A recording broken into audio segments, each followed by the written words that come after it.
Today I would like to talk about this painting that I have had up in my office for the last 10 years, and what this phrase, always share your chicken leg, means to me. When I was 19 years old, I spent a month in the country of Botswana. During that month, I worked with a variety of organizations and communities. I helped to organize events in the capital, at the university, and at the villages around the country. But there was one day that will stick with me for the rest of my life. On this particular day, we were working with an organization that helped to service all of the children in this small village. This included providing them with educational services, opportunities to play, and most importantly, a meal to eat. For many of these children, this would be the only meal they would get for the day. And keep in mind that each of the servings we were giving to these children were pretty small, considering there were a lot of children that we needed to feed. And even with those small servings, we still ran out of food before every kid was fed. And so to the last 10 or 15 kids, we had to tell them, I'm sorry, we are out of food. And this truly broke my heart, because remember, for most of these kids, this was the only meal they were going to get for the entire day. But then as we began to clean up, I noticed that some of the kids with food on their plates started to go around and share with the other kids, until every kid had something to eat. It was an absolutely beautiful sight, especially coming from a country like this where, let's just be honest, most of the people would never do that. But we have not yet reached the point of the story that inspired this painting, because it was as I left the kitchen and walked out to hang out with the children that this moment occurred. You see, I did not have a plate with me when I left the kitchen,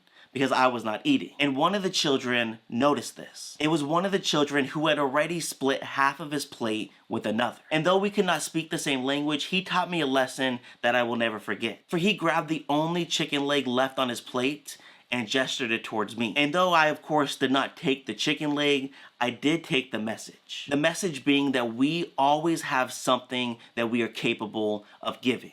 We are always capable of sharing our chicken leg. It is just our job to figure out what that chicken leg is. Because it is an undeniable truth that some people just simply don't have the resources to be charitable with their money. But you can be charitable with your time. You can be charitable with your skill. You can use your gifts, your resources, your advantages to help others. It's just up to you to figure out what that means for you. For me, I have always felt somewhat gifted at telling stories. And so long ago, I told myself, if I am ever telling a story, whether it be on a YouTube video, a book that I publish, or just a story I share with my friends, I am going to use my gifts for good. I am always going to have an important message in the stories that I tell. Because I may not have money or power that I can use for real change, I do have a chicken leg. I do have a talent. I do still have something that I can give to the world. So remember, always share your chicken leg, whatever that chicken leg may be to you.